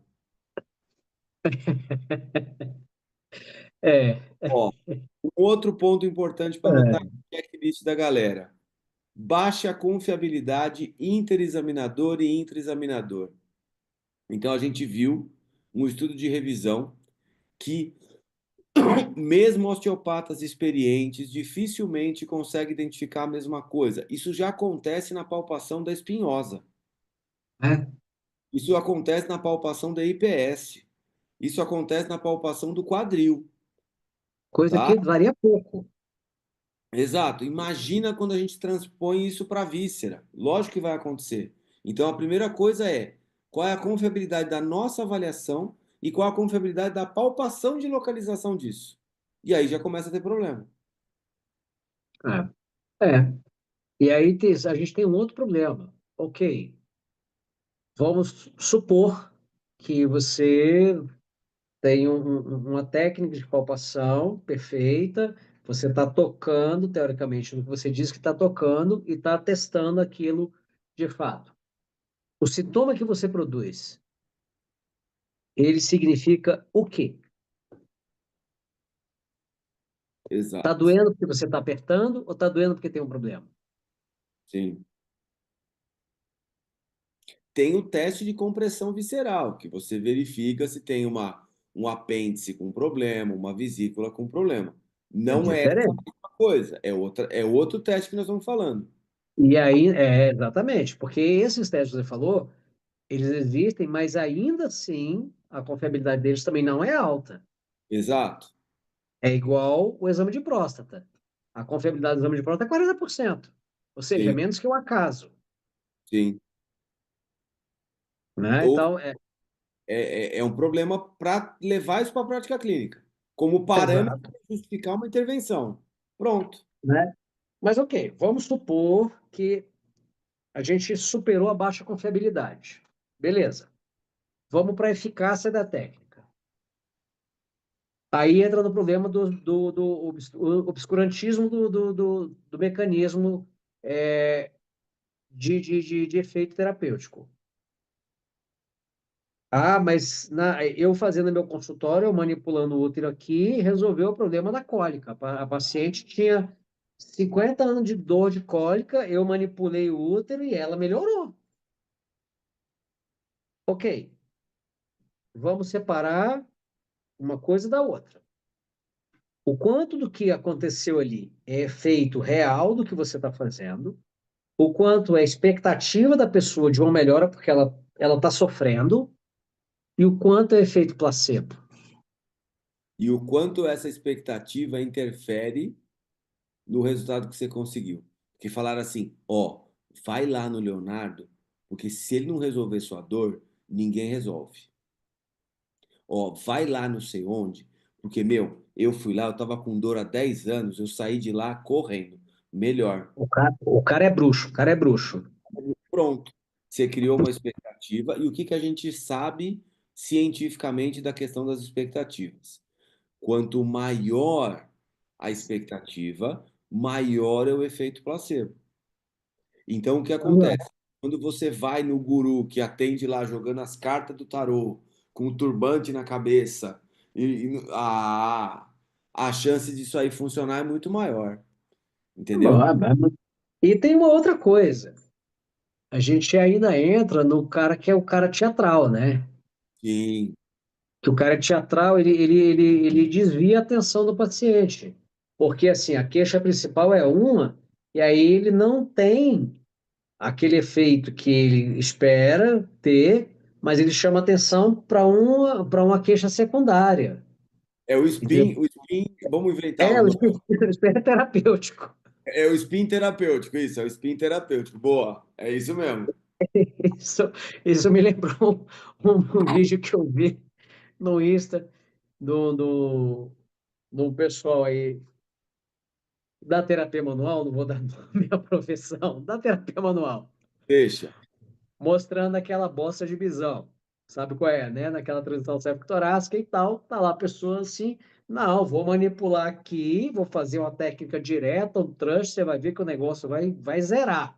Aí o cara vai lá, tosse para cá, tosse para lá, é estalo para todo lado, na hora que ele filma, tá lá o negócio do mesmo jeito.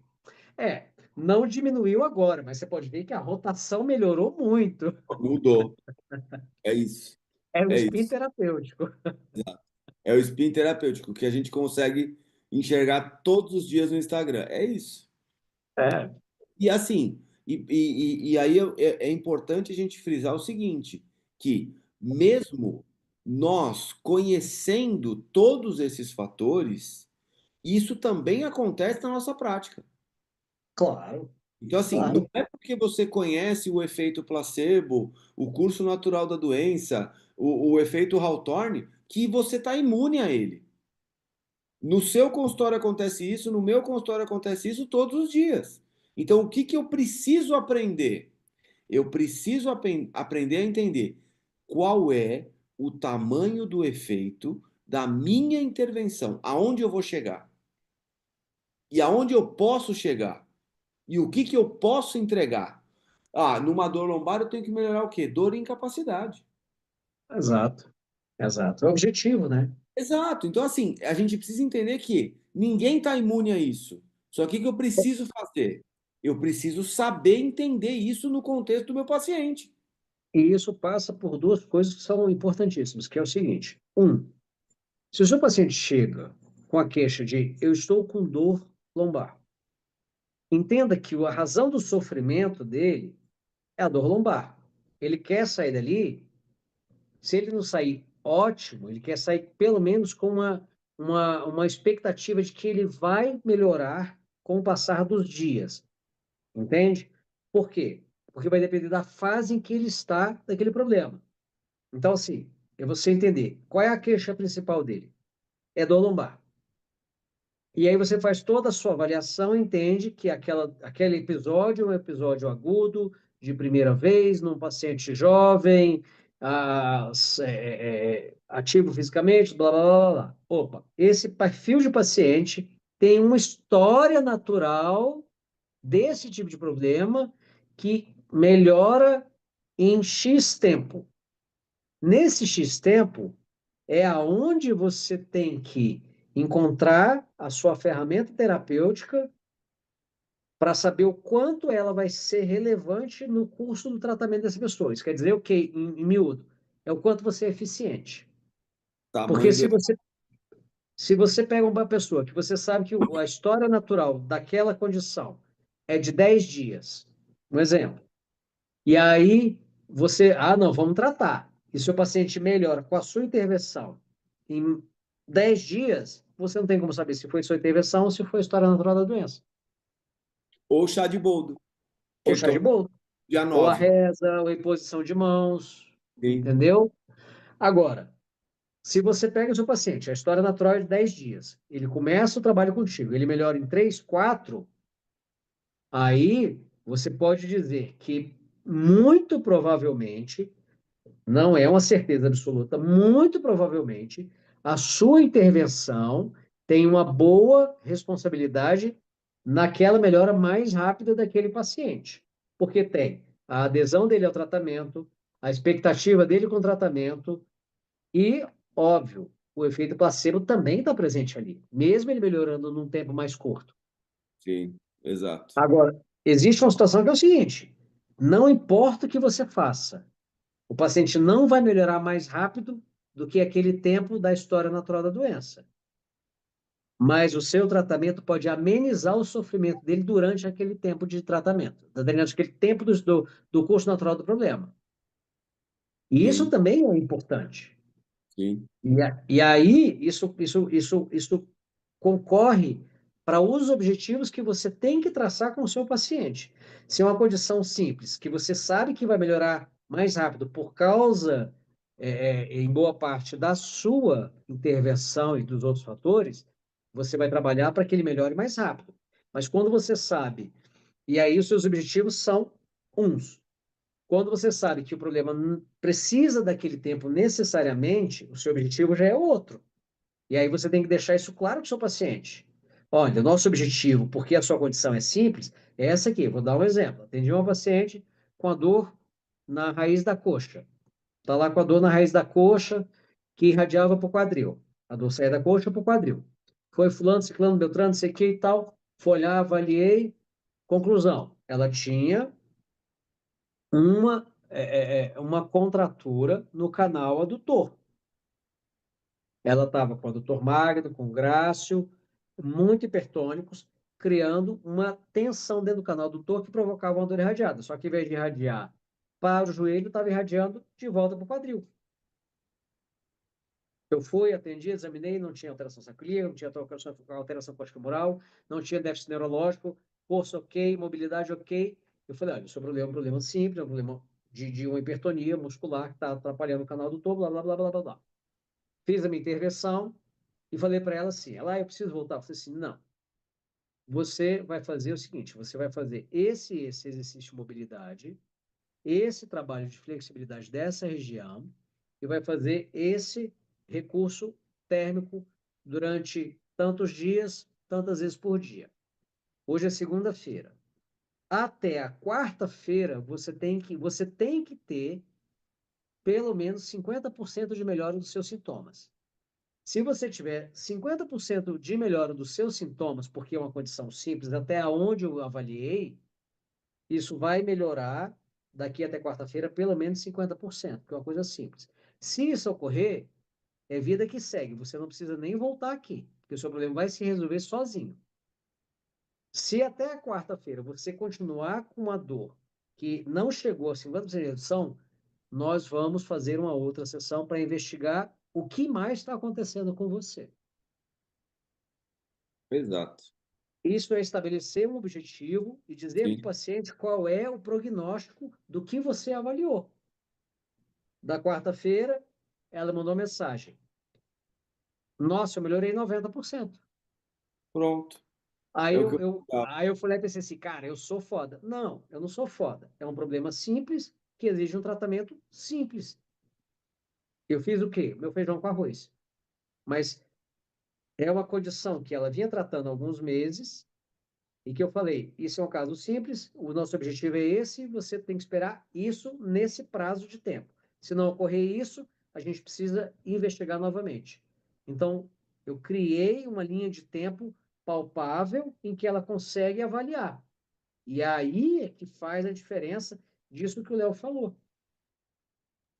É assim que a gente trata, mas para chegar aí, a gente precisa de padronização, a gente precisa entender as expectativas, a gente precisa entender o tamanho do placebo e a gente precisa usar ferramentas confiáveis para gerar resultados satisfatórios, consistentes, replicáveis, porque se eu falo, Léo, é uma compressão do canal do topo. O Léo sabe o que fazer.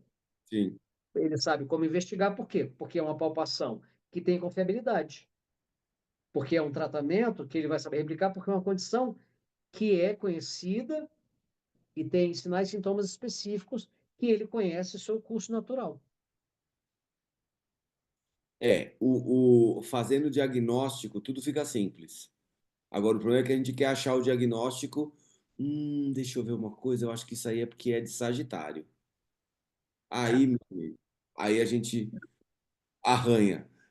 O último ponto do nosso checklist, que é importante, que a gente falou disso também, mas é importante frisar, falta de estudos bem conduzidos. Então, o que que a gente encontrou é, aqui? é. Mais ou menos de 2018 para cá, os estudos começaram a melhorar um pouquinho os desenhos e a qualidade metodológica. Mas de 2018 antigamente, eles eram muito ruins. Então não tinha grupo controle, não tinha cegamento, a estatística era feita de qualquer jeito. A gente apontou um monte de spin possível. Então a gente precisa de estudos bem conduzidos. Então a dica para vocês é: se vocês quiserem fazer um estudo de osteopatia, por favor, estudem metodologia científica antes de fazer qualquer coisa. Isso vai facilitar demais a nossa vida.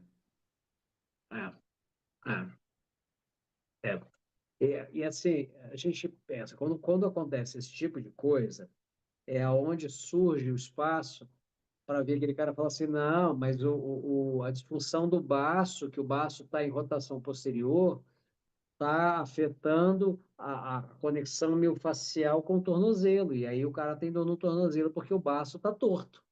Entendeu? E era isso que a gente ouvia. Sim. E aí, quando a gente ouvia isso, a gente ainda ficava bravo se alguém criticava. É, exatamente, você tá louco. A gente ficava nervoso com Não, aquilo. imagina, como que você pode falar isso? Você não estudou osteopatia para saber? Não, calma, gente. É que assim, ó, a gente analisou aqui um monte de estudo, um monte de revisão sistemática, ensaios clínicos, e a gente mostrou para vocês. É, Metodologicamente, nós não podemos afirmar isso ainda.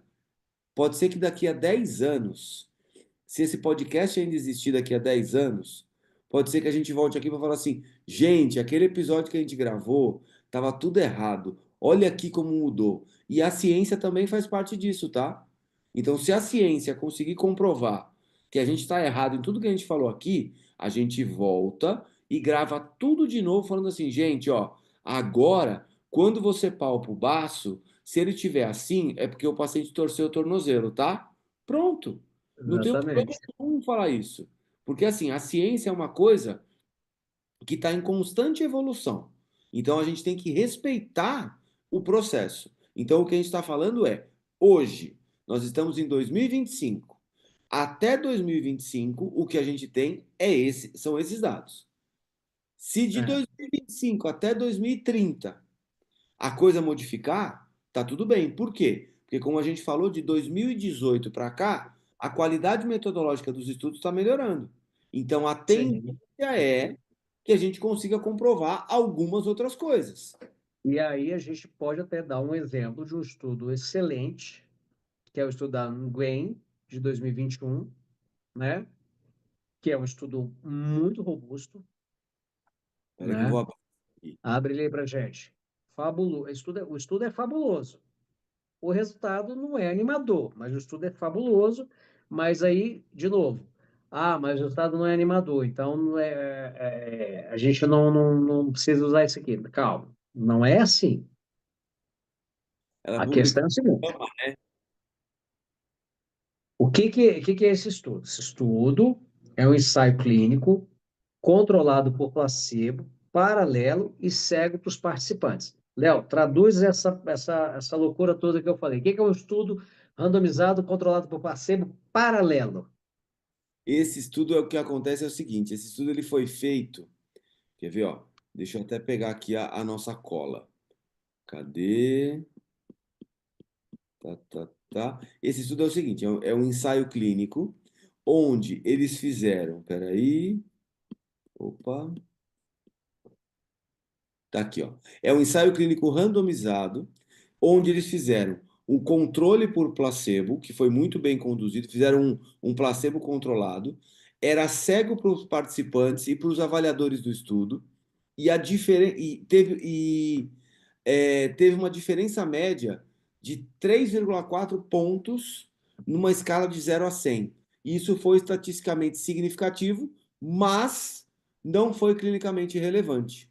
E os autores reconhecem que o efeito é pequeno e possivelmente irrelevante clinicamente. Então, Isso. a gente tem um N de 400 pacientes, 197 pacientes em cada grupo. Foram feitos 6 atendimentos, um a cada 2 semanas, durante 3 meses. Foi utilizado um questionário de incapacidade, tá? E o grupo osteopatia teve uma melhora, uma diferença importante em relação ao grupo controle, tá? Então, e aí o problema é que apenas 10% dos pacientes do grupo osteopatia atingiram uma melhora clinicamente importante. Então, isso aí ainda é muito pequeno para a gente poder afirmar, entendeu? Alguma melhora. Mas a gente já está falando de osteopatia no JAMA, né? Que é o Journal of American Medical Association. Então, já é uma referência de muito mais peso para a gente, né? Ó, tá aqui, ó. 507 indivíduos, 400 no total, 200 em cada grupo, e a análise terminou com 197 em cada grupo. Então a perda amostral foi bem pequena. Então isso aqui É, fica para a foi gente. muito bom. Bom, Foi muito bom. e aqui Sendo... tem os resultados, ó. Uhum, uhum. Tá vendo? Ó, É, pode falar. e- eu achei que é uma coisa interessante, assim, ele mostra que 10% dos pacientes atingiram uma mudança de 20 pontos no questionário, né? 10% nesse universo é pequeno. A Sim. gente, a gente pode, assim, pensar o seguinte, seria interessante analisar esse grupo de 10% desses pacientes, talvez fazer uma estratificação para entender Todo grupo, né? esse grupo. Por que é que eles tiveram uma melhora tão expressiva? Porque eles tiveram a média dos participantes foi de 3 pontos, 3,4 pontos. Mas esse grupo de 10,4% desses participantes atingiram um valor clinicamente relevante de 20 pontos.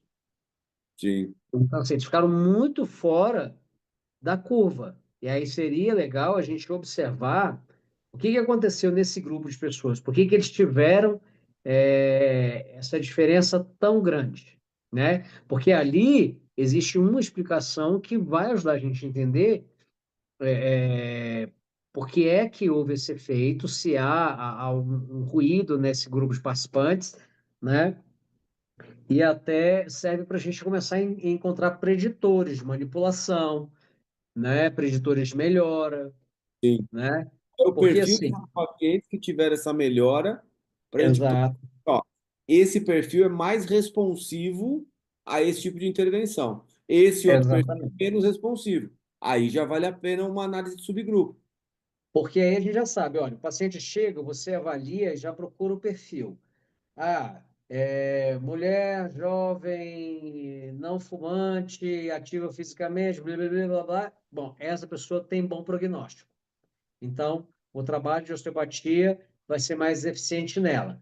Já esse perfil de mau prognóstico, a gente já tem que ver o que a gente tem que fazer, porque a osteopatia não traz bom resultado para ela aqui. Então, qual é a opção que a gente tem para ela, né?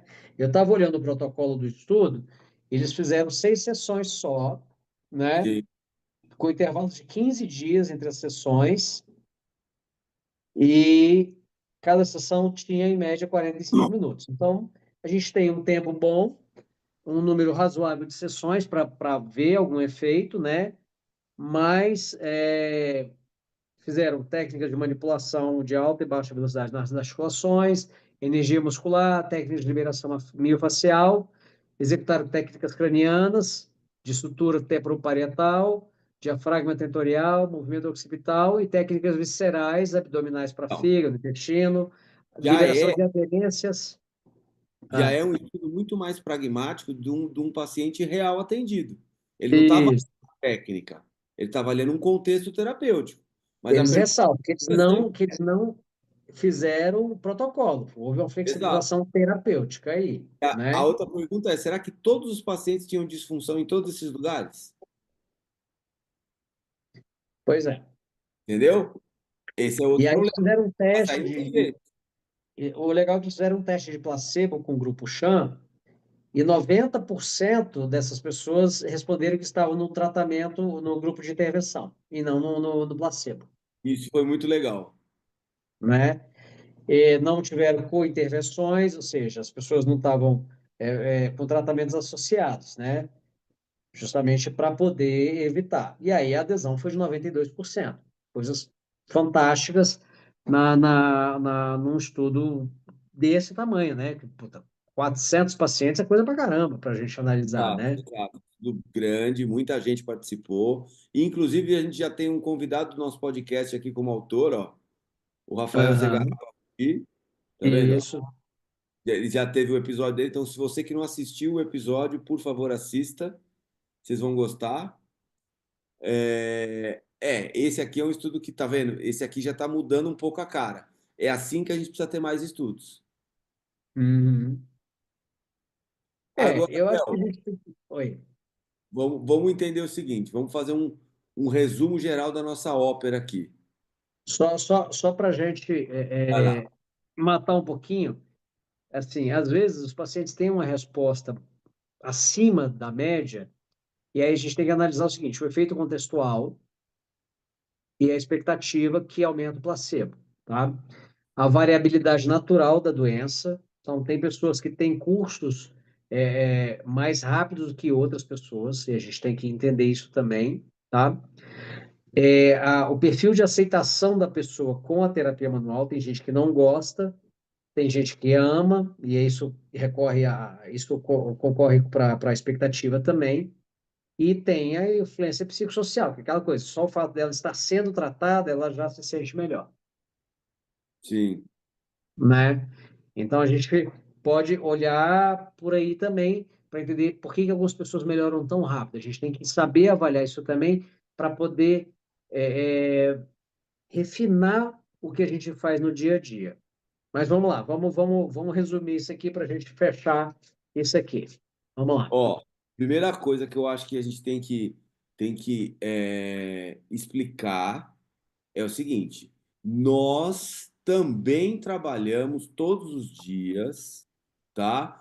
No nosso consultório com osteopatia.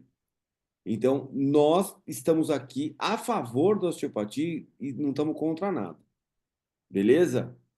Agora, o ponto importante. A gente percebeu que a osteopatia visceral tem muito para evoluir. Tem muito campo para conseguir evoluir. Só que a gente precisa? Melhorar a qualidade metodológica dos nossos estudos, precisa de mais estudos, e a gente precisa ter estudos com N maior, com menor risco de viés, com melhor qualidade metodológica. E isso vai fazer com que o nosso fígado bombeie um pouco melhor, né, Léo? Oh. A gente precisa entender o seguinte: uma boa prática clínica, ela precisa ter métodos e técnicas replicáveis. Se eles são replicáveis, se a gente consegue aumentar a concordância dos indivíduos que usam o método e uma técnica específica, isso aumenta a confiabilidade dele. Essa confiabilidade transforma aquela conduta em algo que a gente consegue quantificar, a gente consegue qualificar e evoluir, certo? Isso tem relação com plausibilidade biológica, evidência, nível de evidência, bom senso, entende? Na hora de executar. Tudo isso contribui para uma prática clínica segura, eficiente, que dá resultado para o paciente, dá resultado para a gente financeiramente e de reconhecimento profissional. Então, assim, não dá para a gente sair por aí falando que você está palpando o duodeno na altura do umbigo, se há uma variabilidade anatômica absurda no sistema digestivo, entende? Não dá para você fazer o que é a modinha agora, pega aquela rodinha de metal, bota em cima do umbigo da pessoa e sai torcendo e fala que aquilo vai liberar a raiz do mesentério, peritônio, vai aumentar a circulação do intestino, que isso é loucura. Isso é teatro, é fantasia, isso é um monstro que você criou a partir de um moinho de vento para você brigar, para você lutar. Entendeu? Você está se enganando, você está enganando o seu paciente, você está contribuindo para o descrédito da profissão. Então, bota a mão na consciência. A ciência não é difícil. Ciência não é difícil. Ela é trabalhosa? Ela é trabalhosa. Mas assim como foi trabalhoso sair da escola, assim como foi trabalhoso sair da faculdade, quer dizer, pelo menos eu acho que foi trabalhoso, né? Para mim foi, né? Exato. A ciência ela é trabalhosa por quê? Porque você precisa estudar, você precisa entender os conceitos que estão ali na ciência, para você poder traduzir, fazer a transferência daquele conhecimento que está no papel para sua prática clínica. E isso não quer dizer pegar um estudo feito em rato e sair aplicando dizendo que funciona porque foi feito em rato. Tá? A Sim. distância do rato lá no laboratório para o seu consultório é de muitos ensaios clínicos, revisões sistemáticas e protocolos muito bem definidos e replicáveis para que isso chegue no seu consultório de maneira prática, né? E é importante entender que, assim, a gente está no caminho, né? Ah, É, é? e tem pesquisa acontecendo nesse momento que talvez mude muita coisa dessas revisões sistemáticas aí. Então, a gente precisa continuar fazendo, a gente precisa continuar lendo, a gente precisa continuar discutindo, a gente precisa criar ambientes de discussão saudável, como a gente tenta fazer aqui, entendeu? E aí é aquela história, a gente precisa questionar tanto com as nossas vísceras quanto com os nossos neurônios, né? Então a gente não pode deixar, a gente não Exatamente. pode pensar com a barriga, que nem a nossa mãe falava, e a gente também não pode achar que o intestino é o segundo cérebro e eu vou pensar com ele. Não, eu tenho que pensar, raciocinar e o meu cérebro vai funcionar para isso, né? Novamente, a gente não pode ficar tentado a essas modinhas, a essa narrativa sexy que facilita o caminho com explicações assim simplistas demais ou floreadas demais, entende? É muito fácil você pegar um equipamento de qualidade, uma pessoa que sabe fazer uma filmagem, bota um consultório bonitão, faz a filmagem perfeita em HD e não sei o quê, bota a musiquinha, e aí bota aquele sonzinho de estalido que eu acho maneiro, fica assistindo aqueles vídeos com som de estalido, o cara mexe na orelha, plac! Plástico Ela paga o bolha. véu. Exato. Aí o cara vai e mostra o paciente com a dor no ombro, aí vai dar 3 bombadas no fígado dele, ó, o ombro agora tá zerado. Você foi só bombear o fígado. Gente, isso é muito fácil de fazer. Sim. Isso é muito fácil de fazer. Sabe uma coisa que eu falo, Léo? É assim, ó. Qualquer um que está assistindo esse podcast agora, está desafiado. Pode pedir para acompanhar um dia na minha prática clínica ou um dia do Léo na prática clínica dele. E vocês vão conseguir olhar que a gente faz exatamente o que a gente está falando aqui. Agora, eu desafio vocês a pegar um desses gurus do Instagram aí e falar assim: posso acompanhar um dia no seu consultório? Aí eu quero ver se ele faz aquilo no consultório dele com os pacientes do mesmo jeito que ele faz no Instagram. Aí eu É, desafio. Aí eu quero ver. aquela história, ali, aquela filmagem é muito legal. Mas aí eu pergunto, tá, e o segmento desse paciente? E daqui uma semana, 2 semanas, 3 meses, como é que tá o ombro dele? Sim, Entendeu? Evoluiu? Aí fica, quem está assistindo, quem vê esse tipo de coisa, se pergunta isso. Porque você falar que a víscera X provoca sintoma em tal lugar, e aí você faz um vídeo bonitão, cheio de recurso de IA, de profissional, para mostrar para você ver uma manipulação bonita e tal, e a pessoa toda feliz, sorrindo, parecendo propaganda de manteiga da TV, entendeu? Daquela família feliz, o Happy Day. E é, aí, aquilo ali é lindo, é fácil de fazer. Por que que eu e o Léo a gente não faz isso? Você sabe por quê? Porque isso é lacração terapêutica. Isso não ajuda em nada a profissão. é irresponsabilidade. É irresponsabilidade. É irresponsabilidade. Agora, evolui com esse paciente. Mostra para mim no dia a dia. Mostra para mim como é que você faz uma avaliação? A gente conversou isso num episódio que vai sair ainda, que a gente fala, quando é que você sabe que você está fazendo certo? Quando a sua avaliação é uma rotina. Todo dia você faz a mesma coisa. Por quê? Porque você faz o que tem evidência, você faz o que traz resultados confiáveis. E aí você Replicar. se organiza, replicáveis, onde você se organiza. Mas eu acho que é isso. Eu acho que a gente falou mal demais da osteopatia visceral, mas a gente faz osteopatia visceral, a gente trabalha com Exato. víscera, a gente E- só não inventa.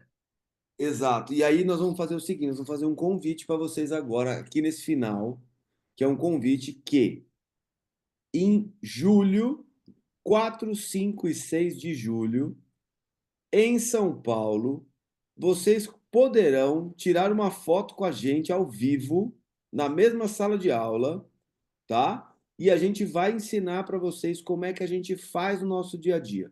Como é que faz uma avaliação da lombar, como é que é o diagnóstico diferencial, o que que vale a pena fazer de osteopatia visceral, qual que é o raciocínio que tem plausibilidade na osteopatia visceral, na osteopatia craniana, como é que a gente trata um ombro, como é que trata uma cervical, uma cervicobraquialgia? Então a gente vai conversar sobre todos esses temas na prática. Então a gente vai ter uma parte teórica, uma parte prática, 3 dias de imersão presencial com a gente, para você poder evoluir como osteopata. Então fica aí para vocês a dica. Entre em contato com a gente pelo Instagram, que a gente vai mostrar para vocês como é que faz para se inscrever. E aí é o seguinte, vou falar até uma outra coisa.